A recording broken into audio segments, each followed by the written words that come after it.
After his brother's conviction, Philip said, "These are despicable crimes and I welcome the guilty verdicts.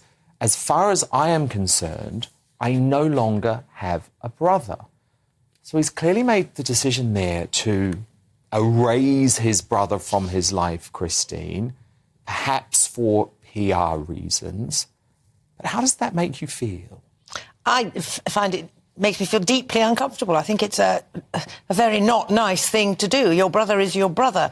And I think perhaps you kindly said for PR reasons, 100% for PR reasons. Would it really matter to the world if Philip Schofield disappeared from our television screens? Probably not. The guilt, when the G-I-L-T, the guilt, not the G-U-I-L-T, really went off. The halo slipped with all this queue jumping business that went on at the lying in state of the Queen. So I think he's tarnished goods. But to me, that I no longer have a brother just smacks of, my goodness, I must distance myself from this because it's going to affect my career. I think it's a terrible thing to do. He is his brother. He's his flesh and blood. They come from the same parents.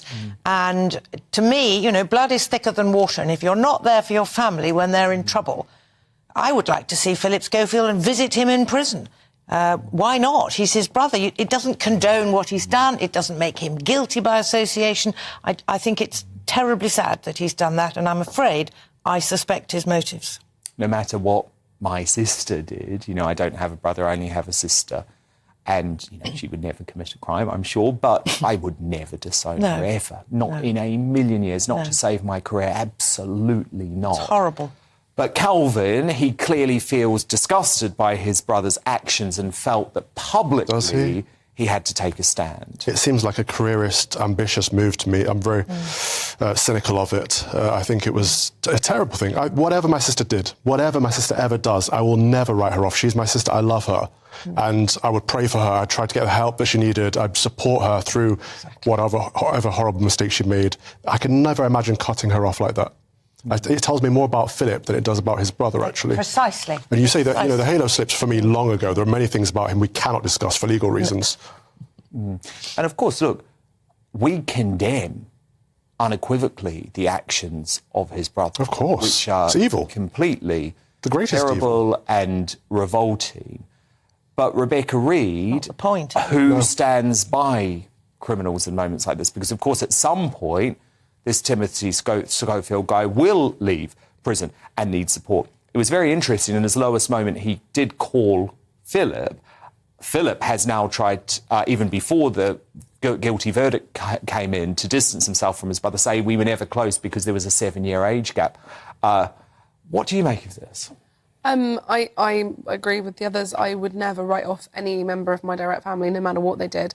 And there's this weird thing, people seem to understand more why you'd stick by a family member who is a murderer than a paedophile. Paedophile seems to be the real trump card for you have to get rid of them from your life. But I think you should be able to kind of, as you might put it, hate the sin, but love the sinner. And I think it's really, really sad. And also, I do believe in rehabilitation. I believe that people can change, people can be improved, people can be brought back to good society. And I think if you have no support system and you are reviled by everybody who loved you and grew up with you, then really there is no hope for redemption at all. Well, yeah, and you would have thought, wouldn't you, Christine, that Philip might have not any sympathy for his brother in terms of his criminal activity. Of course not. That must be condemned, and it was right to condemn it. But it's fascinating that here are two brothers, both in straight marriages, both grappling with the issue that they are secretly gay. You would think Philip might have some degree of sympathy for that. You would think that would give them some sort of bond, a particular bond over and above brotherly love. You absolutely would. But, I mean, he that is without sin, let him cast the first stone. Philip Schofield is not without sin, I think. I mean, he deceived his wife appallingly for years and years and